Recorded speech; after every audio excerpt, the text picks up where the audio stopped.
Zito and I spoke at a class at our Calamari.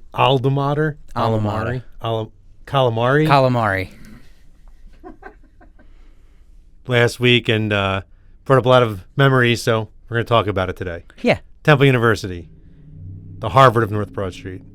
I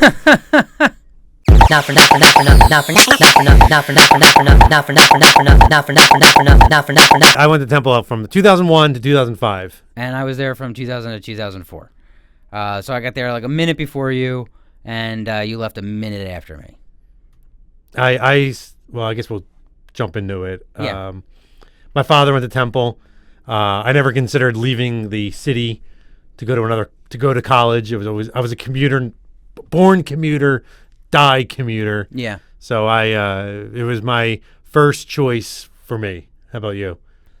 I applied to all of the Philadelphia universities, like Drexel and U of P and LaSalle and Temple. Mm-hmm. But I think my mind was already made up on Temple because, like you said, I was already commuting to North Philly to go to high school. So it was just a few blocks further I'm not going to broaden my horizons. I don't need to broaden my horizons past Broad Street.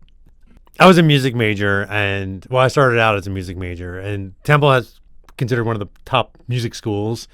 This wasn't my agenda. But a lot of people go from like Temple music to Curtis, the conservatory, to the Philadelphia Orchestra. That's kind of like the steps that a lot of people consider to take. Oh, really? I didn't realize that. Yeah. Well, like if you got rejected from Curtis, you went to Temple. But getting into Temple music was like a huge achievement for me. Like it was a big deal for me, but it was like a step down for a lot of like extremely talented musicians. I had to take piano lessons, and it's not like, I never played piano before. Exams tomorrow. Let me just practice this real quick. Like I had to every day just practice. So it was a lot. You had to be very committed to the program. Yeah. So I guess I was 1/4 committed to it because I only did it for a year. I went for film, and it was not as difficult. They asked you like trivia, like they asked you how many DVDs you owned. How many DVDs do you own? I think the biggest commitment in the film program was the technology you had to buy into. I always thought that was crazy. We started off with jazz discs, and then it was zip drives. We ended with thumb drives by the time I graduated. It was a transitional years of technology, the early 2000s, like that. And over the course of 4 years, it just leaps and bounds. So I spent a lot of money on different kind of, methods to save project files on so that I could transport them between different like editing bays or whatever. Temple had like tricked out all these different computer labs so you could do everything, all the editing online, all the editing on the computer. And now people do it on their phones. They do it on their phone. People do it on their iPhones. They do it on their beepers. What was campus like when you got there? Do you remember it at all? 9/11 happened the second week I was in school. Yeah. And I was a freshman, right? Wear my cargo shorts, ready to mingle. And 9/11 happened, and so I would say campus, the vibe was like living in constant fear. We saw each other 9/11. You gave me a ride home. I did. And I've said this on other episodes of the podcast. I remember Don Pollock was doing his like the wacky world of Don Pollock on the local news, and he was like, "This is a tragic day for America." So I don't know. I think that was the vibe at Temple when I feel like when I was a student. Is that your memory too? Or I kind of just remember it being under construction the whole time. The first time it's truly were in transitional years. Yeah, the whole place kind of looked like 70s brutalist sci-fi architecture when I got there, but they were like transitioning to like a Y2K MacBook kind of vibe with things like Tuttleman being built. Do you remember your freshman orientation? Yes, my freshman orientation. I remember, we had to stay over, and we were like city kids. We were commuting, but they made us stay over. And I remember there was like a cop, and she was teaching all the kids not from the city how to be in the city, as 17, 18-year-olds of like, don't stare at anybody in the face. don't look at the ground the whole time. I remember that seminar, and one of the things they warned people about was buying a DVD player before you've seen it. They were like, a guy's going to come up to you at some point, and he's going to try and sell you a DVD player. There might even be a cord sticking out of the box. When we started school, I felt like this. My accent was so thick that when I met non-South Philly fellow teenagers, they couldn't understand me. Yes. And I had to talk like a regular American. I had to dial it back. I had to dial it back instead of being like full hoagie mouth. If you think we have hoagie mouths now, you should have met us back then. I know. We sounded like children who were raised in the wild without parents. When you what was that movie Nell, where the girl who she can't communicate, she was raised by animals. I've said this before. I feel like sometimes when we talk, it's like when you watch the guys in Louisiana, like the shows about the guys who catch catfish in Louisiana and they're speaking English. And you can't understand them. Then they have to put like subtitles at the bottom. Yeah. Or like Duck Dynasty. And blah, blah, blah, blah, blah, blah. I'm like, oh, he wants to go to famous pizza. Yo, what you up to? You okay? I also recall the weekend of my temple orientation there was a police chase. I remember queuing up outside of one of the dorm halls to, go to some event or something, and the police blast by chasing another police car going north in the northbound lane on Broad Street.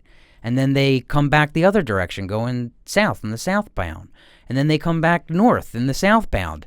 And they're chasing after this police car. And I guess some guy stole a police car, and when they finally caught up to him, they beat the shit out of him on television and the whole thing was broadcast from like a helicopter, and all of these like kids who had never been in the city before were like, what is going on? Does this happen all the time? And they ushered us inside. They were like, come inside for like this, seminar thing. And someone made T-shirts people were making T-shirts of that, and yep. We've talked about that before, and I wish I had one. It's so crazy. So crazy. They were screen grabs of the guy getting beat on a cop car hood, and it said, "Welcome America." Welcome America, right? Oh my God. Yes, which was the slogan for the 4th of July celebration. The 4th of July celebration. Might still be, right? Do you remember the first class you took in your major? My first class was oral music theory, and when I got to the class, it was canceled. I got there and I was like, I was all nervous. I was like so uncomfortable, and I got there and it was like canceled. All right, that happens in college. That happens in college. Cool. Yeah. First day. That was a class. So no one ever called me Tony before I started college, and that was a class when the teacher was like, Anthony Trovarella. I was like, yeah, and they're like, can I call you Tony? I was like, sure. And and it stuck. People have called me Tony since. And I think it's because The Sopranos was so big back in 2001. Yes, The Sopranos is still big. I always think, what happened in music school? It's when people started calling me Tony. Yeah, because you're South Philly friends. We all called you Trov. Yes. Or Antony. Antony. That's how I really know if you're really from South Philly. My first Temple film class, I remember there was a kid who was super preoccupied with how you make the credits scroll. He was really adamant that he already knew everything there was to know about filmmaking. You think that was obnoxious then, but as like older and being like, oh, okay, this is like 17-year-old that's everything gonna do is make a movie. What was your commute like? I took the subway sometimes, but for the most part I was a driver.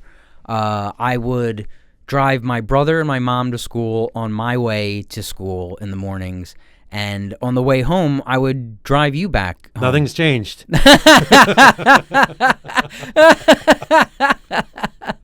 When we went up to Temple last week, I was like, yeah, so I guess I'm going to take the subway unless you're driving. I also was a commuter, and I was a subway rider, and we talked about it in the subway SEPTA episode. Yeah. But it's it's funny. We were up there last week too. I also felt like, all right, it's time to go. I felt like that magnet pulling me to Cecil B. Moore to get on the subway. And I felt that same magnet to the dirt lot. To the dirt lot. Let's talk about the dirt lot. Okay. There was a parking lot. So you had to pay for parking. There was a paid parking, general student parking lot, and then there was this dirt lot, and it was a Wild West parking lot, and it was free, but there were no lines. Because I ended up driving eventually, and I parked there. And at one time, someone just straight up hit my car. Like, it's a parking lot. How did you hit my car? And then one time, someone, like, boxed me in. Like my car's in the middle, and all these cars parked around, like, in a circle. Yeah, the dirt lot was... It was lawless. It was lawless. It was unmaintained.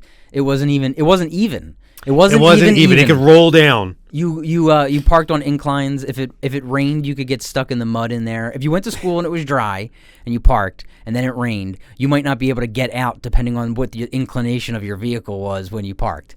It was difficult. It was tough terrain. And my car got pretty messed up in there a few times. My poor Ford Taurus station wagon, which was not really. It's not a small car. It's a big boat. Big white boat. It's a whale. So she was beautiful, though. She was beautiful. Majestic as she sailed on 11th Street. But I was responsible for blocking more people in than I was. You were the person who blocked me in. Yeah. Mm-hmm. I may have, in fact, been the guy who blocked you in. Mm-hmm. Split question. What was your favorite building? What was the weirdest building? Was the weirdest building your favorite building? No, my favorite buildings were Anderson and Gladfelter for a number of reasons. They're two towers. They're two high rises, but they have classrooms and teachers' offices in them all the way up. And you couldn't get to certain floors unless you took certain. Like, that's such a. Yeah, it was weird. What, a student designed this place? Maybe the second floor. On the second floor, there was like a patio, like a cement patio that these buildings are still there. They're like kind of the classics that are still. Oh yeah, I guess they still there. They still exist. Because when we went up there last week, we drove by. There's the food court right out front. Famous pizza. Yeah, and Eddie's Not So Famous Pizza. Eddie's Not So Famous. Yeah. Yeah. That joke's 20 years old and it still hits. So I would say the weirdest building, and this isn't so much me, but was it Paley Library? Paley Library, yeah. Bobby Grasso. Bobby Grasso used to say that the smell of the library used to make him have to poop. And he was also he was from South Philly. He was just like us. He commuted from South Philly, but he also had a thing about, I can't use these public bathrooms in this school. Yeah, it's so a private he would thing. So he'd be like, all right, you have to go get this book out of the library, and he'd be like, and he'd go in, he'd get the book out, he'd smell, he'd jump on the subway, ride all the way home, go to the bathroom, take somebody all the way back up. You know, it was like, what is it, $2.50 each way. Whoa, man. Do you remember that? I don't. That's really funny. I remember Bobby. His brother is my insurance agent now. Oh, cool. He was like, this is a common thing. He used to like defend it. If library books make you poop, leave us a comment. He swore that it was a thing, and he was like, this isn't uncommon, you know. This is a thing that happens to people. Favorite thing to eat? All right, I'll just say it. The crepe truck. Zito actually stole my answer. He's like, the crepe truck. He's like, that's my favorite. Why did you write that down? It can be many people's favorite. I tried to eat every crepe that they offered. You did. I even had the fish crepe, and it made me sick. I'm not saying the crepe truck will make you sick, but I would say don't order the fish. I actually, my favorite was famous Pizza, to be honest. But I also frequented Ernie's. The truck it was just called Ernie's. Was it the bagel one or? It was red and white, and it had an umbrella outside, so you could like stand under it and eat. There's so many food trucks up there now; it's like unbelievable. I'll tell you how the reason I continually went to this food truck was because the first time I went there, they had one of the old gyro posters, Euro gyro posters. Say it right, the Greek girl with the yeah. And that blue background, that faded blue background, I was like, this truck's been here for a while. That's such a. They must know what they're doing. I'm sure I won't get sick. And so I ate at that truck, and I didn't get sick. And anytime I needed to eat at a truck after that, I was like, it's hard to turn down Ernie's. I remember you didn't smoke, but you would be like, I'm gonna buy a pack of cigarettes because someone's gonna ask me for a cigarette, and I'll make some friends. And you didn't make any friends. I didn't. You started smoking though. Well, there was an anti-smoking campaign at the time too. I definitely dialed in. I went the wrong direction with it. I should have been knocking cigarettes out of people's hands. That'll make people like you, right? That'll make people like you. So, but instead, I just saved your life. You're welcome.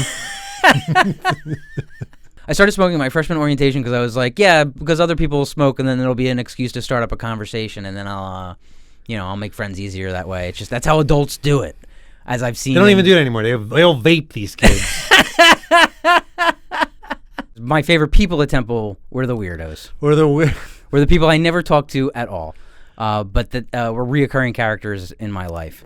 All right, name them. Well, I mentioned one on an episode a couple of weeks ago on a Legends of Philadelphia episode. We talked about McCarthy era. Around 2005 to 2006, McCarthy era was a guy who dressed in a trench coat, fedora, black gloves, and carried around a suitcase. I said he dressed like Henry Kissinger. Yes. And we used to think he was a Time Lord of some sort. He might have been a time traveler. He might have been stuck in time. He might have been he might have been like a loop of some sort. We don't know. I was actually terrified of him. And I probably, if we probably, got in the fisticuffs, I probably took him. Unless he had, a CIA I don't know. I didn't. You don't know what kind of training he has. You walk on the street, you'd be like, I could probably take this guy. But, if you really looked at him, you're like, he might have, cattle prod. Yeah, and honestly, I don't know, old-timey weapons. I would never mess with somebody who was carrying around a typewriter. That in and of itself is a weapon. Yep, he can write a mean letter about you to the editors. I'm sure every campus has one of these. There was a girl who walked around without shoes. No shoes. All the time. Bobby coined her name. Shoeless Joe. Not necessarily imaginative, but very accurate. Like Shoeless Joe Jackson. Yes. Rain or shine, hot or cold, she walked around without shoes. Very gross. Very gross. Yeah, I don't walk around the city with flip-flops or slides on. Yeah. Let alone shoeless, and on the subway being shoeless. There's glass. There's needles. There's dog poop. There's human poop. I step in all kinds of weird stuff all the time. What do you think? I mean, there's no way she's got 100% track record of avoiding. She doesn't care. And then what does she track? And then you track that shit into your house. Literally, you track that shit into your house. Look, I only still have these questions to this day because I never bothered to say hello to her and ask. No, these are people we didn't talk to, but we. Maybe she wears shoes inside the house. And then my favorite person that I would see around was the unicycle guy. Who I was more impressed with than anything else. I'm not going to say I've always wanted to ride a unicycle, but when I saw him riding a unicycle, I was like, that's impressive. It was cool to, in a way. I don't think that other people thought he was cool. I'm not saying he was popular or anything, but when I saw him around, I was like, that guy's got too much going on. I can't approach him. Don't even talk to him. There was a guy who I remember. He used to dress like Tyler Durden from Fight Club. That's right. And I would be like, Zito, did you see Tyler Durden? And he'd be like, what are you talking about? Well, the first rule is you don't talk about it. No, he's got that red leather jacket and don't know it. I don't know what you're talking about. No frame of reference, sir. Are you talking about yourself? Are you Tyler Durden? Right. And then I remember my last year. I was obsessed with all these characters, and I would never talk to them, but I'd be like, there they are. And I remember one of my last few weeks of school, this woman came up to me and she was like, hey, I'm graduating. I can let you know. I see you a couple times a week, and I always say to myself, there goes the guy from Buffy. the Buffy the Vampire Slayer? Are you the vampire or are you the... I'm one of the characters on the show. And I was like... Because you could be the hunky vampire. I could see I agree. I could be a hunky vampire, but I just was like, man, I'm a character to someone else. Yeah. I didn't even really bother to take in what she actually was saying, but I was more like, man, I'm one of the people that I talk about all the time. Yeah. There's a group of people out there who has a podcast right now who are like, let's talk about some weirdos at Temple. Remember the vampire?